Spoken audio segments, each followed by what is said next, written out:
اعوذ باللہ من الشیطان الرجیم بسم اللہ الرحمن الرحیم. خواتین و حضرات السلام علیکم ورحمۃ اللہ وبرکاتہ و مغفرتہ. پروگرام احکام شریعت اور فقہ حنفی سے متعلقہ مسائل کے ساتھ آپ کی خدمت میں حاضر ہیں. الحمدللہ اس 4 مارچ سے ہمارا اس پروگرام کا 20واں سال شروع ہوا ہے. یہ اللہ تعالیٰ کا بہت ہی بڑا کرم ہے. 19 سال تقریباً پورے ہو چکے ہیں. اب یہ 20واں سال اسٹارٹ ہے. اب دیکھیں اللہ تعالیٰ کو کیا منظور ہوتا ہے. کچھ آفر کویسچنز ہیں. ایک یہ کویسچن کیا کہ ایک بیوی نے اپنے شوہر سے کہا کہ شادی کے بعد سب سے زیادہ حق بیوی کا ہوتا ہے، ماں کا حق پیچھے چلا جاتا ہے. اور اس نے کوئی حدیث بھی بیٹے کو دکھائی تو اس نے آ کے ماں کو بتایا کہ میں نے حدیث دیکھ لی ہے، آپ کا حق کم ہے، بیوی کا حق زیادہ ہے. کیا یہ بات صحیح ہے؟ جی بالکل غلط ہے. اور کوئی جھوٹی قسم کی حدیث اپنے پاس سے بنا کر دکھائی ہوگی. ماں کا حق کبھی کم نہیں ہوتا. پہلی بات یہ کہ ان دونوں میں تقابل نہیں ہے. ماں اور باپ کے حق میں تو ہے. جب پوچھا گیا کہ مجھ پر سب سے زیادہ حق کس کا ہے تو رحمت کونین صلی اللہ علیہ وسلم نے فرمایا تمہاری والدہ کا. عرض کی اس کے بعد؟ فرمایا تمہاری والدہ کا. عرض کی اس کے بعد؟ فرمایا تمہاری والدہ کا. عرض کی اس کے بعد؟ فرمایا تمہارے والد کا. گویا کہ ماں اور باپ کے حق میں سرکار نے تقابل بیان فرمایا. ماں کا حق باپ سے 3 گنا زیادہ رکھا. لیکن بیوی اور ماں کے حق میں کوئی تقابل نہیں ہے کہ کس کا کم کس کا زیادہ. بیوی کے اپنے حقوق ہیں، ماں کے اپنے حقوق ہیں.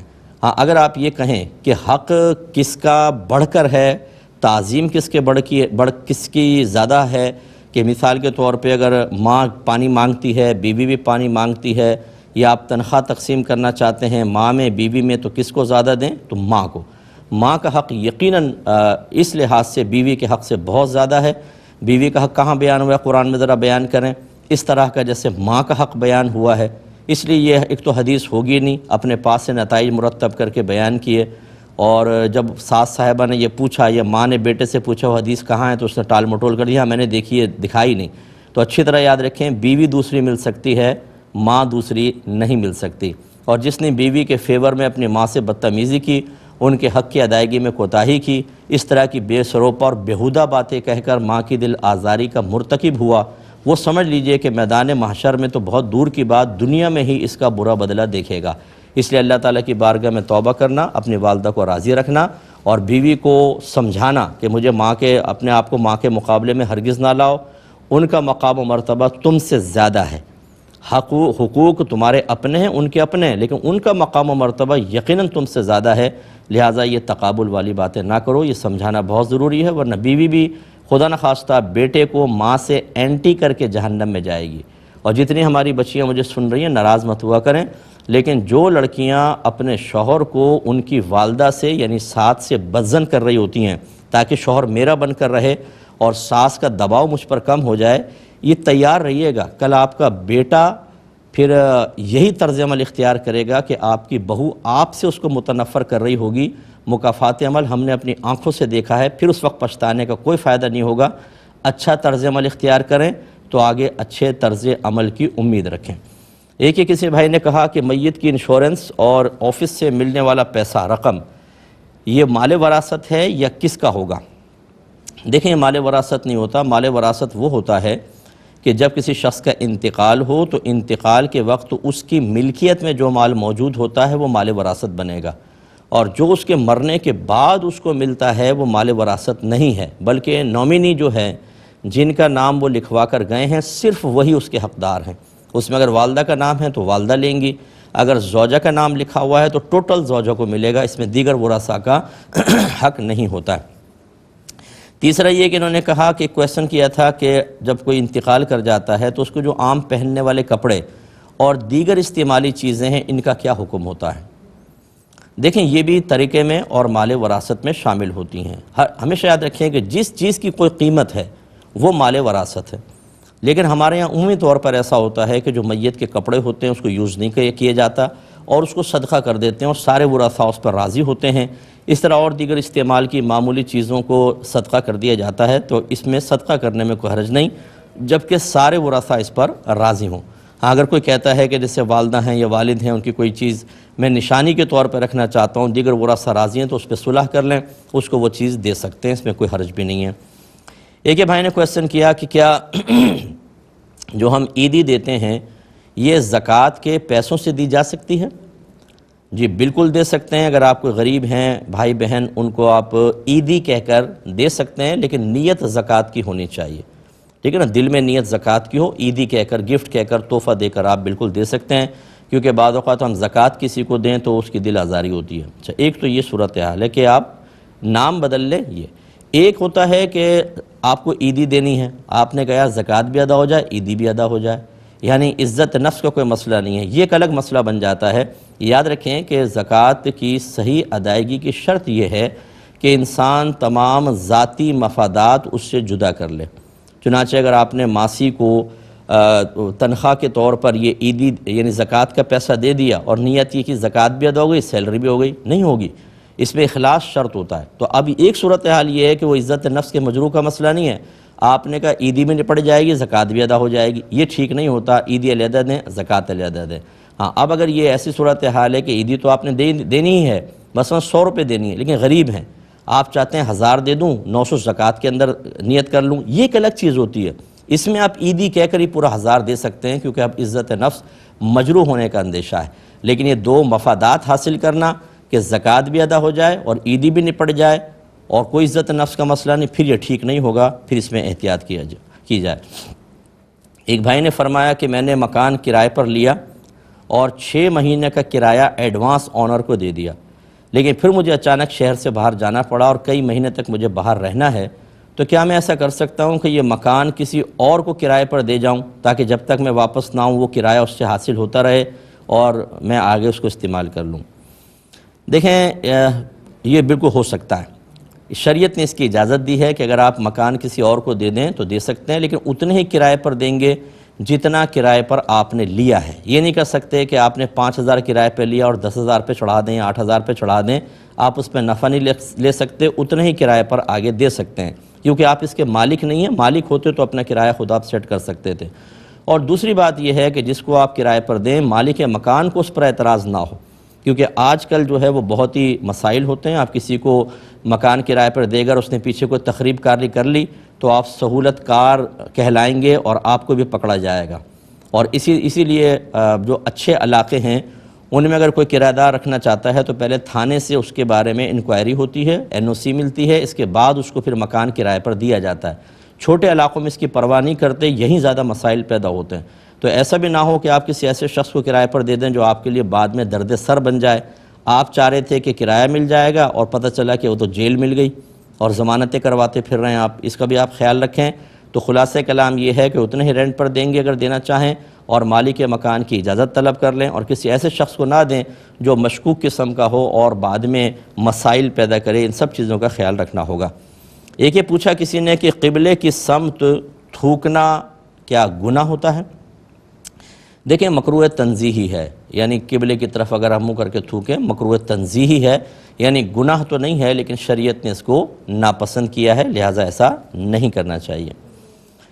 ایک کسی نے کہا کہ کسی نے ہمیں یوں کہا کہ تم ہمیں ستا رہے ہو، اللہ تعالیٰ تمہیں ستا رہا ہے. ایسی بات کہنا کیسا ہے؟ ایسی بات کہنا بالکل ٹھیک نہیں ہے، کیونکہ آپ نے کنیکشن ملا دیا دو چیزوں کے اندر.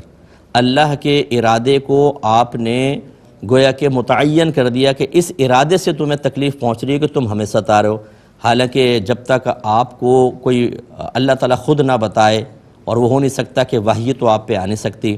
اچھا، الہام بھی ہمیں شیطانی الہام بھی ہوتا ہے، نفسانی بھی ہوتا ہے، نفس کی طرف سے بھی اور اللہ کی طرف سے بھی ہوتا ہے. کیا پہچان کہ کیا ہے؟ اور اسی طریقے سے نہ کوئی رسول نے آپ کو بتایا، تو پھر کیسے آپ نے کنیکشن ملا لیا؟ اور کیا آپ اتنے بڑے بزرگ ہیں کہ آپ کی وجہ سے اللہ تعالیٰ کسی کو تکلیف اور آزمائش میں مبتلا کرے؟ تو اس قسم کے جملے کہنا ٹھیک نہیں ہوتا. ہاں، یہ کہہ سکتے ہیں ہو سکتا ہے. امکان کا مسئلہ علیحدہ ہوتا ہے. ایک یقین ہوتا ہے، ایک امکان میں شک ہوتا ہے، یقین کے اندر 100% شیورٹی ہوتی ہے. یہ 100% شیورٹی والا جملہ ہے. امکان کا کیسے ہوگا؟ آپ کہیں کہ بھئی دیکھو تم ہمیں ستا رہے ہو، ہو سکتا ہے یہ اسی کا بدلہ ہو سکتا ہے. بڑا فرق آ جاتا ہے اس کے اندر. اور ایک ہے تم ہمیں ستا رہے ہو نا، یہ اس کا بدلہ ہے، اللہ تعالیٰ اس لیے تمہیں ستا رہا ہے، یہ آزمائش میں ڈال رہا ہے. یہ تو آپ نے کنفرم 100% شیورٹی کے ساتھ ایک بات کہہ دی، حالانکہ یہ صرف نبی کا منصب ہوتا ہے کہ وہ اس طرح کی بات کہتا ہے. لیکن اس بات کے کہنے سے میں یہ نہیں کہہ رہا ہوں کہ معاذ اللہ کوئی کافر ہو گیا. منع کر رہے ہیں کہ ایسا نہ کہیں. صرف آپ یہ کہہ سکتے ہیں امکانی بات کہ بھئی آپ ہمیں ستا رہے تھے، ہو سکتا ہے یہ اسی کا بدلہ اللہ کی بارگاہ میں توبہ کر لو، پھر ٹھیک ہے۔ یوں بھی نہ ہو کہ تم ہمیں ستا رہے تھے، ہو سکتا ہے اللہ نے تمہیں ستایا ہو، اور پھر یہ سوچنا ہو کہ دیکھا میرا کمال، میں اللہ کی بارگاہ میں کتنا مقبول ہوں کہ میری وجہ سے اس کو اللہ نے آزمائش میں ڈالا۔ یہ عجب و خود پسندی بھی غلط ہے۔ اللہ تبارک و تعالیٰ کے ارادے ازلی ہیں، کس کو اللہ تعالیٰ کس آزمائش میں مبتلا کرے گا اس نے ازل سے ارادہ کیا ہوا ہے۔ یہ نہیں ہے کہ وہ وقتی طور پہ اگر کوئی آپ کو ستائے تو اللہ تعالیٰ جلال میں آ کر اس کا اثر قبول کرتے ہوئے آپ کی مرضی کے موافق اس سے انتقام لینا شروع کر دے۔ یہ اللہ کی معرفت کی کمی اور اپنے عقائد کو نہ سیکھنے کا نتیجہ ہوتا ہے، لہٰذا اس قسم کی باتیں ہرگز نہ کی جائیں۔ ایک ہی کسی نے کہا کہ وضو میں کان اور گردن اگر خشک رہ جائے، یعنی کان کا مسح کیا، گردن پہ مسح کیا لیکن خشک رہ گیا تھوڑا سا، تو وضو ہو جائے گا یا نہیں؟ دیکھیں بالکل ہو جائے گا۔ جس جگہ کو دھونا فرض ہوتا ہے نا، اس جگہ اگر کوئی چیز خشک رہ گئی یا وہاں دھونا تھا صرف آپ نے مسح کر لیا تو وضو نہیں ہوگا، اور وہ چہرہ ہے، دونوں ہاتھ کوہنیوں سمیت اور دونوں پیر ٹخنوں سمیت دھونا، 3 اعضاء کے اندر یہ احتیاط کرنی ہوتی ہے۔ باقی سر کا مسح تو چوتھائی بھی ہو گیا، باقی پیچھے خشک رہ گیا کوئی بات نہیں، کان بھی تھوڑے بہت خشک رہ گئے کوئی مسئلہ نہیں ہے، گردن کا بھی معاملہ ایسا ہی ہے، تو بالکل وضو ہو جائے گا، اس میں کوئی پرابلم نہیں ہوگی۔ ایک یہ انہوں نے کہا کہ ایک کال لیتے ہیں۔ السلام علیکم۔ وعلیکم السلام ورحمۃ اللہ وبرکاتہ۔ جی سر مفتی صاحب، میرا سوال یہ ہے کہ اسکول میں ہم پڑھاتے ہیں، وہاں پر چھوٹے بچے ہیں 3-4 سال کے گورنمنٹ کے، تو وہاں پر کوئی پڑھتی ہے تو بیٹا آپ کی آواز صاف نہیں آ رہی، مجھے کٹ رہی ہے آواز، تو میں سمجھ نہیں پاؤں گا کویسچن۔ ہیلو بولیے آپ اسکول ٹیچر ہیں، پھر کیا ہوا؟ نہیں آپ کی آواز کٹ رہی ہے، معذرت چاہتا ہوں، لائن میں ذرا ڈسٹورشن۔ ایک مختصر سا بریک لیں گے، ہمیں یقین ہے ہمارے ساتھ ہی رہیں گے۔ بسم اللہ الرحمن الرحیم۔ ایک کویسچن یہ کیا تھا کہ کیا یہ کسی قرآن میں، قرآن کی آیت میں یا حدیث میں آیا ہے کہ جو چھوٹے قد والے ہوتے ہیں اور جن کی شکل عام سی ہوتی ہے، قبول صورت نہیں ہوتی، یعنی عام سی صورت، تو وہ لوگ بہت تیز ہوتے ہیں، کیا یہ بات ٹھیک ہے؟ دیکھیں قرآن و حدیث کے اعتبار سے ایسا کچھ بھی نہیں ہے۔ حضرت علی مولا علی کرم اللہ وجہہ الکریم کا قد مبارک نارمل تھا، اور حضرت عمر فاروق کا قد لمبا تھا، صدیق اکبر کا قد لمبا تھا، تو اس کا مطلب یہ نہیں ہوتا کہ جس کے لمبے قد ہوتے ہیں وہ بہت ہی ذہین ہوتے ہیں۔ حالانکہ حضرت علی رضی اللہ تعالیٰ عنہ کے بارے میں رحمت کونین صلی اللہ علیہ وسلم نے ان کو علم کا دروازہ، حکمت کا دروازہ قرار دیا ہے۔ اور اسی طریقے سے صرف یہ سوچنا کہ یہ چھوٹے قد والے تیز ہوتے ہیں، یہ بڑے قد والے تیز نہیں ہوتے، یعنی عام حالات میں آپ دیکھیں بعض اوقات چھوٹے قد والے بیچارے بالکل عام سے انسان ہوتے ہیں، وہ بیچارے بھولے بھالے ہوتے ہیں، ان کو کوئی لوٹ لیتا ہے، تو اس طرح کی باتیں بے سروپا باتیں نہ کی جائیں۔ ہاں یہ ضرور ہے کہ جو پستہ قد ہوتے ہیں، بعض اوقات پستہ قد مانے چھوٹے قد والے، ان کے بارے میں مقولے ایسے آئے ہیں بزرگان دین کی طرف سے کہ بعض ان میں سے بعض فتنہ باز ہوتے ہیں، تیز ہوتے ہیں ذرا اس اعتبار سے، لیکن ورنہ نارملی طور پر ایسا کوئی قرآن و حدیث کے اندر نشاندہی نہیں کی گئی، اس کا خیال رکھیے۔ ایک یہ کہتے ہیں کہ ایک بھائی نے کہا کہ میں نے اپنی بہنوں سے یہ وعدہ کیا تھا کہ میں آپ کو کوئی نقد رقم دوں گا، لیکن اس سے پہلے کہ میں ایک بہن کو دیتا ان کا انتقال ہو گیا، تو اب اس رقم کا میں کیا کروں؟ دیکھیں صرف وعدہ کرنے سے وہ رقم بہن کی ملکیت میں نہیں چلی گئی تھی، یہ ایک وعدہ تھا، اگر آپ کی بہن زندہ ہوتی اور آپ وعدہ خلافی کر لیتے تب بھی آپ کے لیے وہ رقم بالکل جائز تھی، اب تو محل ہی نہیں رہا دینے کا، تو وہ رقم آپ کی ہے، آپ اپنے ذاتی یوز میں کر سکتے ہیں۔ اور اگر آپ یہ چاہتے ہیں کہ میں اپنی بہن کو دینا ہی تھا، بس دینا ہی چاہتا ہوں، تو پھر یوں کر سکتے ہیں آپ کہ ان کے لیے ایصال ثواب کا کوئی انتظام کر دیں یا ثواب جاریہ کر دیں، تاکہ جب تک وہ رقم سے جو حاصل شدہ چیز ہے استعمال ہوتی رہے گی، اچھے کام میں استعمال ہوگی، آپ کی بہن کو اس کا ثواب ملتا رہے گا۔ اب چونکہ رقم مجھے نہیں پتہ تو میں اور مزید اچھا مشورہ آپ کو نہیں دے سکتا ہوں، لیکن بہرحال کسی دینی طالب علم کو کتابیں لے کر دے دیں، جب تک وہ پڑھتا رہے گا انشاءاللہ اور پڑھاتا رہے گا آگے، آپ کی بہن کے لیے ثواب جاریہ ہوگا، یہ ایک اچھا مشورہ ہے۔ ایک کالر ہمارے ساتھ ہیں۔ السلام علیکم۔ وعلیکم السلام۔ جی صاحب میرے 2 سوال ہیں۔ جی فرمائیے۔ مفتی صاحب پہلا سوال یہ ہے کہ مسجد کے مائک پہ ذکر الہی کرنا صحیح ہے یا نہیں؟ اور دوسرا سوال یہ ہے جی کوئی شخص روزے میں رمضان کے روزے رکھا ہوا ہے، اچھا، اور وہ بجلی چوری کر کے کنڈا چلا رہا ہے، یعنی کہ کنڈے کی بجلی سے وہ اے سی میں یعنی کہ آرام فرما رہا ہے، تو کیا اس کا روزہ قبول ہوگا؟ اچھا بتاتا۔ اور یہ لے لیتے ہیں. دیکھیں مسجد کے مائک پر ذکر الہی اگر لوگوں کے لیے باعث تکلیف ہو تو بالکل جائز نہیں ہے. یہ لوگ سمجھتے نہیں ہیں، بعض وقت قرات لگا دیتے ہیں، بلند آوازوں سے نعتیں لگا دیتے ہیں یا ذکر الہی کر رہے ہیں. محلے میں کوئی بیمار ہے، کوئی بیچارہ سونا چاہتا ہے، اس کو کل ڈیوٹی کے اوپر جانا ہے، لیکن کوئی پرواہ نہیں ہوتی. بعض جگہ میں نے دیکھا اور اتنا بلند آواز سے ہوتا ہے کہ کچھ انتہا نہیں. اور اگر کوئی منع کرنے کی کوشش کرے جو کہ قرآن و حدیث کے عین موافق ہے تو وہ اس کو فوراً یا تو مسلکی اعتبار سے اس کو لے جاتے ہیں کہ نہیں بھئی یہ دوسرے مسلک کا ہوگا اس لیے منع کر رہا ہے، اور یا پھر فوراً ایموشنلی ایک اٹیک کرتے ہیں کہ یار تم دین کے کاموں کو روک رہے ہو. بھائی یہ دین کا کام اس اعتبار سے تو ہو سکتا تھا کہ ذکر الہی اگر آپ نارمل آواز میں کرتے دوسروں کے لیے باعث تکلیف نہ تھا تو ضرور ایک اچھی چیز ہے، لیکن جب یہ باعث تکلیف بنے گا تو پھر یہ ممنوع ہوگا. نبی کریم صلی اللہ علیہ وسلم ایک رات کاشان اقدس سے تشریف لائے، باہر آئے تو مسجد میں حضرت عمر فاروق رضی اللہ تعالی عنہ کو سنا. پہلے صدیق اکبر کو سنا، بہت ہی آہستہ آہستہ قرات کر رہے تھے نماز میں. پھر آگے گئے سرکار تو حضرت عمر فاروق رضی اللہ تعالیٰ عنہ بلند آواز سے قرات کر رہے تھے. صبح آپ نے دونوں کو بلوایا اور صدیق اکبر سے آہستہ پڑھنے کی وجہ پوچھی تو عرض کی رسول اللہ میں جس کے لیے پڑھ رہا تھا یعنی اللہ کے لیے، وہ آہستہ بھی سنتا ہے بلند بھی سنتا ہے، اس لیے میں پست آواز میں پڑھ رہا تھا. سرکار نے عمر فاروق رضی اللہ تعالیٰ عنہ سے فرمایا کہ آپ بلند آواز سے کیوں پڑھ رہے تھے؟ عرض کی اس لیے کہ میں شیطان کو بھگا رہا تھا اور سوتوں کو جگا رہا تھا، یعنی تاکہ وہ بھی تہجد کے لیے جاگ جائیں. تو نبی کریم صلی اللہ علیہ وسلم نے حضرت ابو بکر صدیق رضی اللہ تعالیٰ عنہ سے فرمایا کہ آپ تھوڑی آواز کو بلند کریں، اور حضرت عمر فاروق سے فرمایا آپ آواز کو تھوڑا سا پست کریں.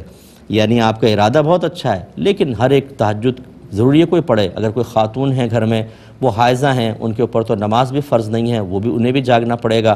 تو اس طرح اور بیمار بھی ہوتے ہیں، بچے بھی ہوتے ہیں، اس لیے رحمت کونین صلی اللہ علیہ وسلم نے آواز کو تھوڑا پست کرنے کا حکم دیا.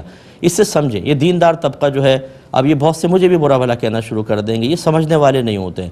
یعنی ہر ایک کی بات نہیں کر رہا ہوں، لیکن بہت سے ایسے ہوتے ہیں کہ دیندار بنتے ضرور ہیں لیکن خود دین پر چلنے کے لیے تیار نہیں ہوتے. وہ اسی کو دین قرار دیتے ہیں جو ان کی سمجھ میں آ جائے. باقی اگر کوئی پیار محبت سے سمجھا رہا ہے اور صحیح بات سمجھا رہا ہے، کہتے ہیں ہمارے یہاں تو سالہ سال سے ہو رہا ہے.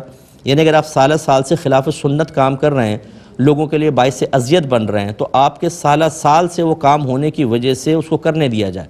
آپ کے سالہ سال کو دیکھ لیا جائے، قرآن اور حدیث کو نہ دیکھا جائے. اس لیے میں گزارش کرتا ہوں خصوصاً مسجد کی کمیٹیوں سے، خصوصاً ان حضرات سے جو علاقے کے اندر زیادہ علم نہیں رکھتے لیکن اس طرح کی چیزیں کر کے اپنے آپ کو ثابت کرنے کی کوشش کرتے ہیں کہ میں بہت دیندار ہوں اور دین کا درد رکھنے والا ہوں، اور جو میرے خلاف کرے گا اللہ تعالیٰ اس سے انتقام لے گا. اس طرح کی حرکتیں وہ ہرگز نہ کریں ورنہ آخرت میں قابل گرفت ہو سکتے ہیں. ایک یہ پہلے کالر ہمارے ساتھ ہیں. السلام علیکم. جی وعلیکم السلام. مفتی صاحب 3 سوال ہیں میرے. جی بہن فرمائیے. ایک تو یہ ہے کہ رجب اور شعبان میں 8 روزے رکھنے چاہیے، اللہ اس کا ثواب بہت دیتا ہے کہتے ہیں، اور اگر ان 8 روزوں کے ساتھ جو ہمارے فرض کے روزے چھوٹے ہیں وہ بھی اس میں مطلب ادا ہو جاتے ہیں. اچھا. دوسرا سوال یہ کہ نماز کا وقت ہو رہا ہے، اذان جو ہے نہیں ہوئی تو ہم اس کی نماز پڑھ سکتے ہیں؟ جیسے ظہر کا وقت شروع ہوا ہوا ہے اور عصر کی نہیں ہوئی تو ہم پڑھ لیں اس کا. یعنی کیا مطلب مطلب جیسے جی عصر کا وقت ہونے والا ہے، وقت ہو گیا اذان نماز کا اور اذان نہیں ہوئی تو ہم ظہر کی نماز پڑھ سکتے ہیں پھر کیا؟ آپ یہ کیوں کہہ رہی ہیں عصر اور ظہر کو ملا کیوں رہی ہیں؟ آپ یہ کہیں کہ عصر کا ٹائم شروع ہو گیا، اب اس کی اذان نہیں ہوئی، عصر کی نماز پڑھ لیں، یہی کہنا چاہ رہی ہیں نا؟ جی جی جی بس ٹھیک ہے ٹھیک ہے. اور اچھا تیسرا سوال یہ ہے کہ نماز پڑھتے ہوئے منہ میرا قبلے شریف کی طرف کہنا صحیح ہے یا منہ میرا کعبہ شریف کی طرف کہنا صحیح ہے؟ جی اور بس میں عرض کرتا ہوں. ایک اور کالر ہیں. السلام علیکم. جی وعلیکم السلام. مفتی صاحب میرے 2 سوال ہیں. جی. ایک تو یہ پہلا کہ میری بیٹی جو ہے وہ انگلش کی پوئٹری لکھتی ہے، تو اس کی اسلام میں اجازت کہاں تک ہے، اور اگر ہے تو مطلب کس طرح لکھ سکتے ہیں، کیا کیا باتوں کا دھیان رکھ کے لکھنا ہوگا؟ مطلب وہ لکھتی کیا ہے؟ عام شعر لکھتی ہے یا نعتوں وغیرہ کے شعر لکھ رہی ہے؟ نہیں، نعتوں کے عام ٹاپک بھی لکھتی ہے اور نعت بھی لکھی ہے اس میں. ٹھیک ہے میں بتاؤں. اور کیا مطلب اس کی اسلام میں کہاں تک اجازت؟ اچھا. اور ایک اور کالر ہیں. السلام علیکم. السلام علیکم مفتی صاحب. وعلیکم السلام. مجھے یہ پوچھنا تھا مفتی صاحب کہ ظہر کی جو 4 سنتیں مؤکدہ ہوتی ہیں پہلی، ان کی دوسری رکعت میں تشہد تک جاتے ہیں یا آخر تک جاتے ہیں؟ یعنی صرف تشہد پڑھنی چاہیے یا درود شریف دعا بھی پڑھنی چاہیے؟ یہ کہنا چاہ رہی ہیں دوسری رکعت؟ جی یعنی اتحیات پڑھیں یا درود شریف دعا بھی پڑھیں، یہ پوچھنا چاہ رہی اب ہیں؟ تو ہوا رسول تک جانا ہے یا آگے درود پاک بھی پڑھنا ہے؟ ایک یہ پوچھنا تھا، اور دوسرا یہ پوچھنا تھا کہ جو صلاۃ التسبیح کی نماز ہے اس میں دوسری رکعت میں سبحانک اللہم سے دوبارہ تیسری رکعت میں شروع کرنا ہوتا ہے، اور ٹھیک ہے، دوسری رکعت میں آخر تک جانا ہوتا ہے اور صرف سلام نہیں پھیرنا ہوتا اور پھر تیسری رکعت کے لیے کھڑا ہو جانا ہوتا ہے؟ پلیز ٹھیک ہے، اتنا آپ کے بتا یہ دیں۔ جو پرسرار سے کویسچن ہیں جس میں بڑا ابہامات ہے، میں سمجھ گیا ہوں، بہرحال میں بتاتا ہوں، ٹھیک ہے؟ ابھی عرض کرتا ہوں انشاءاللہ۔ ایک اور کالر ہیں، السلام علیکم۔ وعلیکم السلام ورحمۃ اللہ وبرکاتہ۔ مفتی صاحب میرا ایک سوال ہے۔ جی بھائی جان بولیے۔ میرا چاچا فوت ہو گیا ہے، اس کو اولاد بھی نہیں ہے، ماں باپ بھی نہیں ہے، ابھی ایک بھائی اور ایک بہن بچ گئے ہیں، ابھی اس کی وراثت کیسے تقسیم کریں؟ ٹھیک ہے میں بتاتا ہوں، ٹھیک ہے، اور میں عرض کرتا ہوں انشاءاللہ۔ یہ والے کویسچن ہی لیتے ہیں۔ ایک انہوں نے کہا کہ حالت روزہ ہے، رمضان کے مثلاً ایک آدمی روزے رکھتا ہے لیکن بجلی چوری کر کے حالت روزہ میں اے سی میں ٹھنڈک میں سو رہا ہے، تو اس کا روزہ قبول ہوگا یا نہیں ہوگا؟ دیکھیں روزہ تو قبول ہو جائے گا۔ یہ خارجی جو اگر کوئی غلط کام کر رہا ہے، وہ گناہ کا کام کر رہا ہے، بجلی چوری کرنا بالکل گناہ ہے، غلط ہے۔ یہ جتنے بھی کنڈے ڈال کے بجلی چوری کرتے ہیں اپنا تو فائدہ حاصل کر لیتے ہیں، لیکن جتنے یونٹ جلتے ہیں یہ کہ الیکٹرک والے یا کہیں پہ بھی جو آپ جس علاقے میں رہتے ہیں بے وقوف نہیں ہوتے، یہ ایک مین جو پی ایم ٹی وغیرہ ہوتی ہے اس پہ کیسے میٹر لگاتے ہیں کہ جتنے یونٹس چلے ہیں وہ سب ان کو پتہ ہوتا ہے۔ اب اگر پیسہ کم آیا ہے تو اس کو ڈیوائیڈ کر دیتے ہیں محلے کے اندر، تو پھر آپ نے بجلی چوری کی اور دوسرا آپ کی وجہ سے تکلیف میں مبتلا ہوتا ہے، اس میں آپ گناہگار ہوں گے۔ لیکن اس گناہ کے باوجود روزے پہ کوئی فرق نہیں پڑے گا۔ روزہ اپنی جگہ ٹھیک ہے، وہ ایک الگ عبادت ہے، مستقل عبادت ہے، وہ بالکل ٹھیک ہے، لیکن یہ کام نہیں کرنا چاہیے۔ ایک بہن کہتی ہیں کہ سنا یہ ہے کہ رجب اور شعبان میں 8 روزے رکھیں تو بہت بڑا ثواب ہوتا ہے۔ دیکھیں ایسی کوئی حدیث میں نے نہیں پڑھی ہے کہ 8 روزوں کی خاص نشاندہی کی گئی ہو کہ بہت زیادہ ثواب ہوگا۔ یہ الگ بات ہے کہ رجب میں بھی سرکار نے روزے رکھے ہیں، اور شعبان میں سیدہ عائشہ خود کہتی ہیں کہ رمضان کے علاوہ نبی کریم صلی اللہ علیہ وسلم کو میں نے شعبان سے زیادہ کسی مہینے میں روزہ رکھتے ہوئے نہیں دیکھا۔ لیکن 8 کی تعداد کی جو آپ بات کر رہی ہیں وہ کہیں ثابت نہیں ہے، یا ہو تو بہرحال میرے نظر میں نہیں، میرے نظر سے نہیں گزری ہے۔ اور دوسری بات یہ ہے کہ یہ بھی کہنا کہ اگر آپ یہ نفلی روزے رکھیں گے تو اس میں آپ کے جو پچھلے رمضان کے قضا روزے ہیں وہ بھی ادا ہو جائیں گے، ایسا نہیں ہوتا۔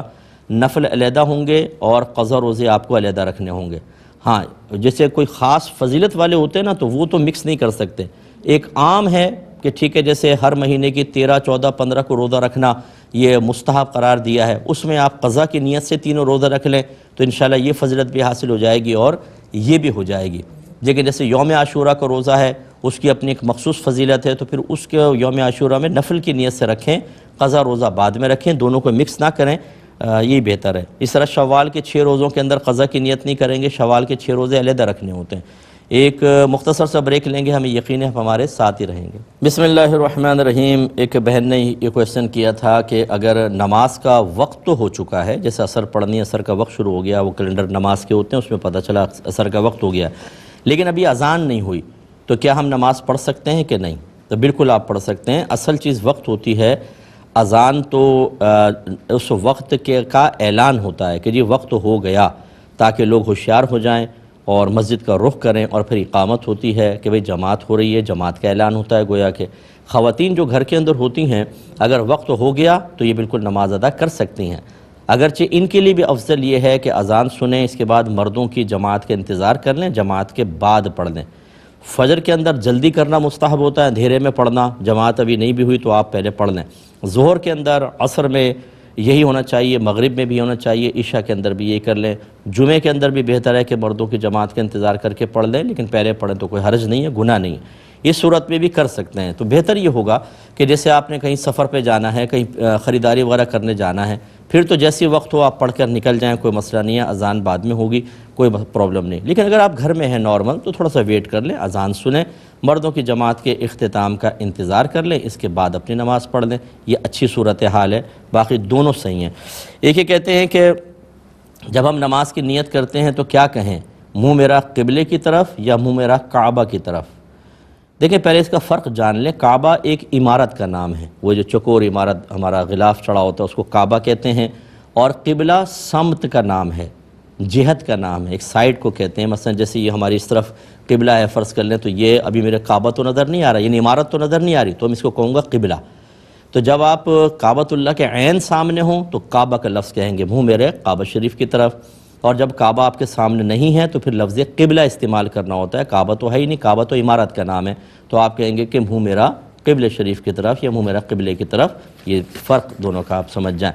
ایک ہی کہتے ہیں کہ میری بچی جو ہے وہ انگلش پوئٹری کرتی ہے اور کبھی نعت بھی لکھ لیتی ہے یا ویسی، تو اس کی کیا کچھ شرائط وغیرہ ہیں، یہ دیکھ لیں۔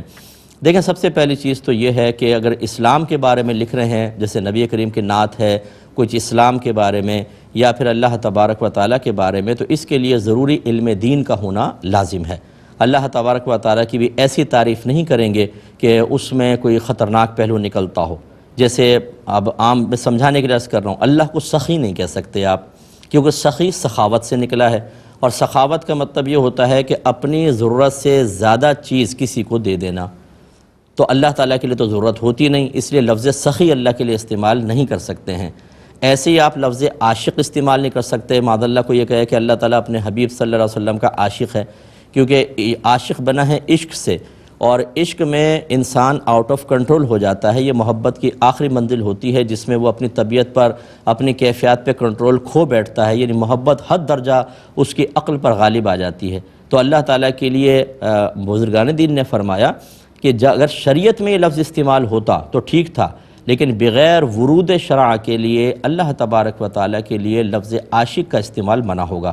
اب یہ بچے قلم اٹھا لیتے ہیں، اب ان کو پتہ نہیں ہوتا حدیث کیا کہہ رہی ہے، قرآن کیا کہہ رہا ہے، نبی کریم کی نعت لکھ رہے ہیں، اللہ تعالیٰ کی حمد لکھ رہے ہیں، لیکن اس میں خرابیاں ہو رہی ہیں۔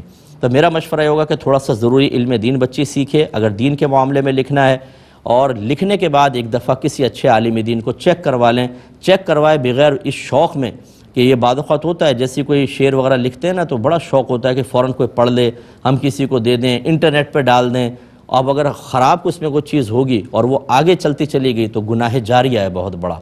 اچھا، اس کے علاوہ اگر دنیاوی لحاظ سے بھی کچھ لکھ رہے ہیں تو اس میں فحش نہ ہوں، گندی چیزیں نہ ہوں، خراب قسم کی باتیں نہ ہوں، صحیح چیز ہونی چاہیے۔ یعنی عام جیسے اپنے ملک کے لیے لکھ لی، مثال کے طور پر اپنے ماں باپ کے لیے کچھ اشعار لکھ لیے، اچھے اشعار اگر لکھنا چاہیں، شریعت اس کو منع نہیں کرتی، پھر وہ بالکل اس میں لکھ سکتی ہیں۔ یہ کہتی ہیں کہ ظہر کی جو سنت موقدہ پڑھی جاتی ہیں، اس کی 2 رکعت کے بعد جب ہم بیٹھتے ہیں، جس کو قاعدہ اولیٰ کہتے ہیں، تو اس میں کہاں تک پڑھنا چاہیے؟ صرف اتحیات پہ پڑھ کے کھڑے ہو جائیں یا درود شریف اور دعا بھی پڑھنی چاہیے؟ دیکھیں یہ بالکل فرضوں کی طرح ہوتی ہے، سنت موقدہ اس معاملے میں بالکل فرضوں کی طرح ہے۔ فرض میں آپ 2 رکعت کے بعد صرف تشہد پڑھتے ہیں، درود شریف اور دعا نہیں پڑھتے، بلکہ اگر پڑھ لیں تو سجدہ صاحب لازم ہو جاتا ہے۔ ایسے ہی سنت موقدہ کا بھی مسئلہ ہے۔ دوسرے انہوں نے کہا کہ اگر ہم صلاۃ التسبیح پڑھ رہے ہوں تو کیا تیسری رکعت میں ثنا سے شروع کریں گے اور اس کی 2 رکعت کے بعد پھر یعنی قاعدہ اولیٰ کے اندر کیا کریں گے؟ اب دیکھیں یہ جو سنت غیر موقدہ ہوتی ہے یہ فرض سے ہٹ کر ہوتی ہے، اس میں پہلی اور تیسری کے اندر ثنا ہوتی ہے۔ ویسے تو یہ نفل نماز ہے، نفل ہو یا سنت غیر موقدہ، دونوں کا حکم ایک ہے کہ اس کی پہلی اور تیسری کے اندر ثنا ہوگی، اور دوسری میں تشہد کے بعد یعنی اتحیات کے بعد درود پاک بھی پڑھا جائے گا، چاہے تو دعا بھی آپ پڑھ لیں۔ تو یہ اس کا فرق ہو گیا کہ سنت موقدہ کے اندر صرف پہلی میں ثنا ہوتی ہے، تیسری میں نہیں، اور 2 رکعت کے بعد جب بیٹھتے ہیں تو صرف اتحیات پڑھتے ہیں، اس کے بعد کچھ نہیں۔ جبکہ نوافل ہوں یا سنن غیر موقدہ ہوں، اس میں پہلی اور تیسری میں ثنا ہوتی ہے، اور دوسری میں قاعدہ اولیٰ میں اتحیات کے بعد درود شریف بھی پڑھتے ہیں، اور چاہیں تو دعا بھی آپ پڑھ سکتے ہیں۔ یہ کہتے ہیں کہ چچا جان فوت ہو گئے ہیں، اولاد چھوڑی ہے، اولاد بھی نہیں ہے، ماں باپ بھی نہیں ہے، صرف بھائی بہن ہے، تو وراثت کیسے تقسیم ہوگی؟ تو ان میں وہی اصول ہوتا ہے جو اولاد کا ہوگا کہ اگر بھائی ہیں، مثلا ایک بھائی ہیں اور ایک بہن ہے، تو اس کے 3 حصے کریں، 2 حصے بھائی کو ملیں گے، 1 حصہ بہن کو ملے گا۔ مرد کو 2 ملیں گے، عورت کو 1 ملے گا۔ اور اگر 2 بھائی ہیں، مثلا ایک بہن ہے، تو پھر آپ 5 حصے کریں، 2 ان کو ملیں گے، 1 حصہ بہن کو ملے گا۔ وعلی ھذا القیاس، اسی پہ آگے قیاس کر لیں۔ ایک انہوں نے کہا کہ نماز میں کتنی ہی آہستہ ہم قرات کریں، بعض اوقات دوسروں تک آواز پہنچ جایا کرتی ہے، جیسے عین کی، ہا کی آواز پہنچ جاتی ہے، تو کیا سری نماز کے اندر اس طرح آواز پہنچ جانے سے کوئی فرق پڑتا ہے؟ دیکھیں نہیں پڑتا۔ مسئلہ یہ ہوتا ہے، اچھی طرح یاد رکھیں، جب آپ اکیلے بھی نماز پڑھ رہے ہیں تو کم از کم اتنی آواز سے پڑھنا واجب ہے کہ آپ کی اپنی آواز اپنے کان تک پہنچ جائے۔ لہذا نماز میں جو کچھ پڑھنا فرض ہے اس میں اتنی آواز کان تک پہنچانا فرض، جو کچھ پڑھنا واجب ہے اتنی آواز کان تک پہنچانا واجب، جو سنت اور نفل وغیرہ چیزیں ہیں، یعنی اس میں مستحب چیزیں پڑھنا، ان میں سنت یا مستحب ہوتا ہے کہ کان تک آواز پہنچے۔ لہذا جو پڑھنا فرض تھا اگر اس میں آواز کان تک نہیں پہنچی تو فرض ترک ہو گیا، نماز ہی نہیں ہوگی۔ جو واجب تھا اگر آپ نے کان تک آواز نہیں پہنچائی تو واجب ترک ہوا، نماز پڑھ لی، واجب العیادہ ہوگی، دوبارہ زندگی میں پڑھنی پڑے گی۔ اور جس کا پڑھنا سنت یا مستحب تھا اس میں اگر کان تک آواز نہیں پہنچی تو آپ کی نماز ہو گئی، اس کو دہرانے کی بھی حاجت نہیں، ثواب میں تھوڑی کمی ضرور ہوگی۔ تو یہ تھوڑا بہت آواز تو پہنچ جایا کرتی ہے، سر کے اندر یہ آتا ہے۔ جہر اس وقت بنتا ہے جب آپ بلند آواز سے پڑھیں، اس طرح کے 4-5 آدمی اس طرف 4-5 آدمی اس طرف کلیئر آپ کی آواز کو قرات کو سنیں تو وہ بنتا ہے جہر۔ یہ اگر سری نماز میں آپ نے ایک آیت بھی اس طرح بلند آواز سے پڑھی تو سجدہ صاحب لازم ہو جائے گا، اس میں تھوڑی سی آپ احتیاط ضرور کیجئے گا۔ ایک یہ کہتے ہیں کہ صلاۃ التسبیح کے بارے میں پوچھا تھا کہ صلاۃ التسبیح نہ آتی ہو تو کیا جماعت سے پڑھ سکتے ہیں؟ دیکھیں پچھلے بھی ہمارے پروگرام میں بات ہوئی تھی کہ پہلی بات تو یہ ہے کہ نفل کی جماعت فی زمانہ اس کی اجازت دی جائے گی، کیونکہ لوگ فرائض کی طرف ویسے مائل نہیں ہو رہے، تو نوافل کی جماعت کی وجہ سے آئیں گے تو چلیں اس میں کوئی اصلاحی بیان بھی آپ رکھ لیں تو ہو سکتا ہے کہ وہ فرض کی طرف آ جائیں اور واجب جماعت کی طرف آ جائیں تو بہت اچھی بات ہے۔ اسی لیے علماء نے فرمایا کہ اگر آپ صلاۃ التسبیح کی جماعت کرتے ہیں اور آپ دیکھتے ہیں کہ جب ہم صلاۃ التسبیح کا اعلان کر دیں مسجد بھری ہوگی، آپ فرائض کے لیے بلائیں 2 صفحے ہوں گے، یہ لوگوں کی سوچ بدل گئی ہے، تو اچھا ہے سنت، یعنی یہ زیادہ سے زیادہ اس کو کہا ہے نفل کی جماعت کو مکروہ تنزیہی، اور مکروہ تنزیہی فعل گناہ نہیں ہوتا، اور اعلیٰ حضرت نے خود لکھا امام محمد رضا خان صاحب نے کہ اگر مکروہ تنزیہی فعل سے لوگ دین کی طرف مائل ہو رہے ہوں تو اس سے وہی روکے گا جو دین کے معاملے میں جاہل ہوگا، ناراض مت ہوئیے گا۔ اگر کوئی منع کرتا ہے تو اعلیٰ حضرت فرماتے میں نہیں، چاہیں گے تو میں ریفرنس آپ کو دے سکتا ہوں، تو لہذا لوگوں کو بلائیں۔ ہمارا مشورہ یہ کہ اس میں ایک اصلاحی بیان ضرور رکھیں، ایک اچھے عالم دین کا بڑا نپا تلا سلجھا ہوا بیان کہ جس میں لوگوں کو نماز کی اہمیت بتائی جائے، گناہوں کے بارے میں بتایا جائے، تو پھر لوگ مسجد کی طرف مائل ہوں گے، تو یہ جماعت ہو سکتی ہے۔ اچھا اب یہ کہہ رہے ہیں کہ جی صلاۃ التسبیح نہ آتی ہو تو کہ جماعت سے اس وجہ سے جماعت سے پڑھ لیں، صلاۃ التسبیح نہ آتی ہو تو اس کا طریقہ سیکھیے نا، اس میں جو کچھ تسبیحات پڑھتے ہیں ان کو سیکھیں، وہ بھی آپ کو سیکھ کے ہی جماعت کے اندر فائدہ ہوگا۔ اگر آپ جماعت میں کھڑے ہو کر خاموش کھڑے ہوئے ہیں تو آپ کو تسبیح پڑھنے کا ثواب تو گیا آپ کا، اور صلاۃ التسبیح کی جو ایک جسم اور روح کا مجموعہ وہ حاصل ہی نہیں ہو سکتا کہ تسبیح تو آپ پڑھیں گے، تو لہٰذا ہمارا مشورہ یہ ہوگا کہ فوراً سے پیشتر آپ کو چیز کو سیکھنا چاہیے۔ یہ کہتے ہیں کہ بچوں کے لیے یوٹیوب پر بعض ویڈیوز ڈالی جاتی ہیں، مطلب کارٹونز وغیرہ کی ہوتی ہیں، ویسی اصلاحی چیز ہوتی ہے، انہیں بچوں کو دکھانا کیسا ہے؟ اور اس کی وجہ انہوں نے بتائی کہ بیک گراؤنڈ میں اس کے میوزک بھی ہوتا ہے، اور بعد اوقات جب بچوں کو دیکھنے دے رہے ہوتے ہیں، بڑے بھی بیٹھے ہوتے ہیں تو ان کے کانوں تک بھی میوزک کی آواز آ رہی ہوتی ہے، کیا حکم شرع ہوگا؟ دیکھیں 2 چیزیں ہوتی ہیں، ایک ہوتا ہے کہ آپ قصداً کسی چیز کا ارادہ کرتے ہیں، قصد کرتے ہیں، اس کا ارادہ کرتے ہیں، مقصود آپ کا وہی ہوتا ہے، اگر یہ ناجائز ہے تو پھر اس کا قصد و ارادہ کرنا ناجائز ہے۔ اور ایک ایسا ہوتا ہے کہ آپ قصد تو کسی صحیح چیز کا کرتے ہیں لیکن ضمناً وہ چیز بھی شامل ہو جاتی ہے، تو پھر آپ کے قصد و ارادے کا اعتبار ہوگا، اس ضمنی چیز کا اعتبار نہیں کیا جاتا، اس کو آپ اوائڈ کرتے رہیں چاہے آپ کے کان تک آواز آ رہی ہے۔ مثال کے طور پر جب آپ روڈ پہ جا رہے ہیں، عورت کو دیکھنا منع ہے، اب آپ سیدھے بھی جا رہے ہیں تو آپ کے نگاہ کے دائرے میں عورت ضرور آئے گی، اب آپ جا رہے ہیں ایک بے پردہ عورت یہاں کھڑی ہے، بتائیں اب آپ یوں دیکھ رہے ہیں دائرے میں عورت بھی آ گئی، آپ گناہ گار ہوں گے کہ نہیں ہوں گے؟ یا آپ ویگن میں سفر کر رہے ہیں، آپ کا ارادہ بالکل نہیں ہے لیکن اس نے ریکارڈنگ لگا دی، گانے لگا دیے فوش قسم کے، کہ آپ گناہ گار ہوں گے؟ اب اس میں کیا ہو رہا ہے، آپ کا قصد و ارادہ عورت کو دیکھنے کا نہیں ہے، وہ ویسے ہی نگاہ کے دائرے میں آ گئی۔ اسی طرح آپ ویگن میں بیٹھ رہے ہیں، آپ کا مخصوص سفر کرنا ہے، گانا سننا نہیں ہے، گانا تو ویسے ہی کان میں آ گیا، تو لہٰذا اس میں آپ گناہ گار نہیں ہوں گے جب تک کہ آپ ان کا خاص قصد و ارادہ نہ کریں۔ تو بچوں کو اصلاحی اچھی ویڈیوز وغیرہ دکھانا، یا جیسے آج کل کا دور ہے کہ بچے اگر ان کو آپ ان تمام چیزوں سے دور کر دیں تو کب تک وہ قرآن پڑھتے رہیں گے، کب تک وہ حدیث پڑھیں گے، کب تک وہ بچے ذکر الہی کریں گے؟ ان کو ایک ذہنی نشو و نما چاہیے ہوتی ہے، ان کی طبیعت کی رغبت چاہیے ہوتی ہے۔ ہماری بہنوں کو بھی کچھ دیر سکون کے لیے ملنا چاہیے کہ وہ بیچاری کچن میں کام کرتی ہے، کپڑے دھو رہی ہیں، یہ کر رہی ہیں، وہ کر رہی ہیں، اور بچوں کو اس قسم کی تمام چیزوں سے ہٹا لیں تو پھر وہ لڑیں گے آپس میں، چین چکار، امی یہ کر رہا ہے، وہ کر رہا ہے، اور بیچاری اس عورت کا دماغ خراب ہو جاتا ہے۔ تھوڑا سا ریلیف ملنا چاہیے، اس میں چھوٹے بچے ہیں ان کے لیے اس کی تھوڑی بہت گنجائش نکلے گی، اور آپ کا ارادہ کوئی میوزک سننے کو تو نہیں ہے، تھوڑی بہت کان میں اس طرح آواز پہنچ جاتی ہے تو اس کی بھی گنجائش نکلے گی۔ آج آپ دیکھیں آپ خبریں سننے لگیں، اس سے پہلے میوزک، اس کے بیچ میں میوزک، اتنی چیزیں آ چکی ہیں، کہاں سے آدمی بچے گا؟ اس لیے قصد و ارادہ اس کا نہ کریں، آپ کا مقصود صحیح ہونا چاہیے، اللہ تعالیٰ انشاءاللہ کرم فرمائے گا۔ اب چونکہ تقریباً ختم ہو گیا ہے، کسی نے کہا کہ معاذ اللہ میں اللہ کو نہیں مانتی، تو اس کے منہ سے اچانک نکل گیا تو کیا ہوگا؟ دیکھیں بہرحال اچانک نکلا ہے، اللہ تعالیٰ معاف فرمائے، لیکن تجدید ایمان اور تجدید نکاح بہرحال کرنا ہوگا اور اللہ کی بارگاہ میں توبہ کریں، ایسی بات نہیں نکلنی چاہیے۔ اب اپنے میزبان کو، ہماری کیو ٹی وی کی پوری ٹیم کو اجازت مرحمت فرمائیں، آپ ہمارے لیے دعا کریں، ہم آپ کے لیے دعا گو ہیں کہ اللہ تبارک و تعالیٰ اس رمضان جو آنے والا ہے اس کی ابھی سے تیاری کرنے اور کم حق اس سے فیض حاصل کرنے کی توفیق عطا فرمائے۔ آمین۔ وآخر دعوانا ان الحمدللہ رب العالمین۔